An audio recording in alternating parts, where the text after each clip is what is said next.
এবার গরমকে পিছনে ফেলে ঝড়ের গতিতে এগিয়ে আসছে ভারী বৃষ্টি। গত কয়েকদিন ধরে অসাদিশা গরম থাকলেও এবার কিন্তু আবহাওয়ার পরিবর্তন ঘটতে চলেছে বাংলার বুকে। কিন্তু ঠিক কোন এলাকায় আবহাওয়ার পরিবর্তন ঘটবে এবং কোন দিকেই বা ভারী বৃষ্টি হবে তা নিয়ে এই ভিডিওতে আপনাদেরকে বিস্তারিতভাবে জানিয়ে দেব। আপনি ভিডিওটি অবশ্যই শেষ পর্যন্ত দেখবেন। ভিডিওটি ভালো লাগলে একটি লাইক করবেন, আর এইরকমই লেটেস্ট ও হেল্পফুল ভিডিওগুলি সবার প্রথম দেখার জন্য আমাদের চ্যানেলটিকে সাবস্ক্রাইব করে পাশের বেল আইকনটি বাজিয়ে দেবেন। চলুন এক নজরে দেখে নেওয়া যাক। বর্ষার মরশুমে ফের নতুন করে সক্রিয় ঘূর্ণাবর্ত। গত কয়েকদিন ধরে কলকাতা সহ দক্ষিণবঙ্গের আকাশ মেঘলা, কোথাও হালকা তো কোথাও আবার মুষলধারে চলছে বৃষ্টি। আলিপুর আবহাওয়া দপ্তরের পূর্বাভাস বলছে কলকাতায় মঙ্গলবার পর্যন্ত বিক্ষিপ্ত বৃষ্টি চলবে। বৃষ্টির পাশাপাশি ঘন্টায় 30 থেকে 40 কিলোমিটার বেগে ঝড়ো হাওয়া বইতে পারে। মঙ্গলবারের পর থেকে পরিস্থিতির কিছুটা উন্নতির সম্ভাবনা রয়েছে। তবে শুধুমাত্র কলকাতা নয়, দক্ষিণবঙ্গের বাকি জেলাগুলিতেও জারি রয়েছে সতর্কতা। সোমবার হাবড়া, হুগলি, উত্তর 24 পরগনা, পশ্চিম মেদিনীপুর, পুরুলিয়া ও বাঁকুড়ায় ভারী বৃষ্টির সম্ভাবনা রয়েছে। এছাড়া মঙ্গলবার পর্যন্ত মুর্শিদাবাদ, নদিয়া, বীরভূম এবং 2 বর্ধমানে 7 থেকে 11 সেন্টিমিটার পর্যন্ত ভারী বৃষ্টি হতে পারে।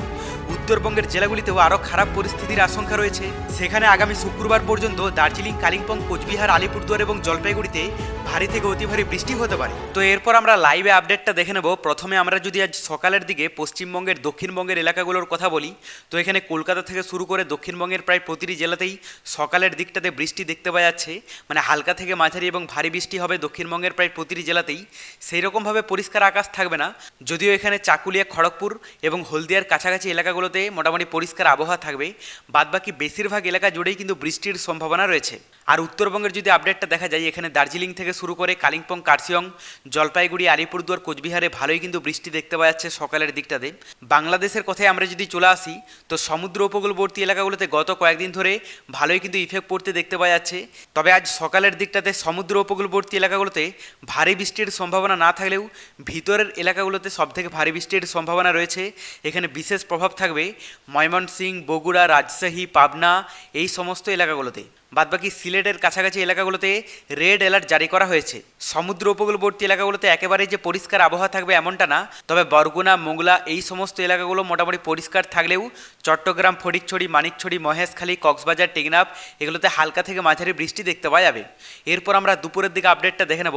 তো দক্ষিণবঙ্গের কথা বলতে গেলে সকালের দিকটাতে যেরকমভাবে ইফেক্ট পড়বে, দুপুর বিকেলের মধ্যেও সেরকমভাবে ভালোই কিন্তু ইফেক্ট পড়তে দেখতে পাওয়া যাচ্ছে। এখানে কলকাতা থেকে শুরু করে কৃষ্ণনগর, বহরমপুর, মুর্শিদাবাদ, দেওঘর, ধানবাদ, বাঁকুড়া, জামশেদপুর, খড়গপুর এই সমস্ত এলাকাগুলো কিন্তু ভালো ইফেক্ট থাকবে। উত্তরবঙ্গের কথা বলতে গেলে দার্জিলিং থেকে শুরু করে কালিম্পং, কার্শিয়ং, জলপাইগুড়ি, আলিপুরদুয়ার, কোচবিহারে সকালের মতো একই থাকবে। মানে মোটামুটি এক কথাই বলাই যায়, উত্তরবঙ্গের জেলাগুলোতে পরিষ্কার আবহাওয়া নেই। সকাল, দুপুর, বিকেলের দিকটাতে ভালোই কিন্তু বৃষ্টি দেখতে পাওয়া যাবে। বাংলাদেশের কথা বলতে গেলে সমুদ্র উপকূলবর্তী এলাকাগুলোতে হালকা ইফেক্ট থাকলেও ভিতরের এলাকাগুলোর মধ্যে 90 থেকে 95% এলাকার আবহাওয়াতেই কিন্তু বৃষ্টি দেখতে পাওয়া যাচ্ছে।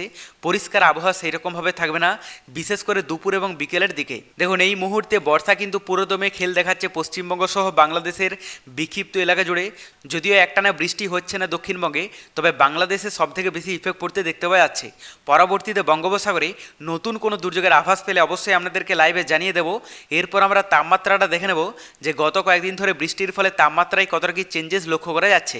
আজ দুপুরের দিকে প্রথমে আমরা যদি দক্ষিণবঙ্গের তাপমাত্রাটা দেখে নিই, তো এখানে কলকাতা এবং দক্ষিণবঙ্গের বেশিরভাগ এলাকার তাপমাত্রা থাকতে পারে 29, 30, 31 ডিগ্রির মধ্যে, যদিও 32 ডিগ্রি চলে যাবে পুরুলিয়া এবং আসানসোলের তাপমাত্রাতে। উত্তরবঙ্গের যদি আমরা কথা বলি, তো এখানে দার্জিলিং, কালিম্পং, কার্শিয়ংয়ে 22 ডিগ্রি দেখতে পাওয়া যাচ্ছে। পাশাপাশি জলপাইগুড়ি, আলিপুরদুয়ার, কোচবিহারের তাপমাত্রা থাকতে পারে 30 ডিগ্রির মধ্যে। বাংলাদেশের কথা বলতে গেলে সমুদ্র উপকূলবর্তী এলাকা এবং ভিতরের এলাকার মধ্যে বেশিরভাগ এলাকার তাপমাত্রা থাকতে পারে 28 ডিগ্রি থেকে শুরু করে 29, 30 ডিগ্রি পর্যন্ত। তবে কুমিল্লাতে 31 ডিগ্রি চলে যেতে পারে। এরপর আমরা রাতের দিকে তাপমাত্রাটাও দেখে নেব।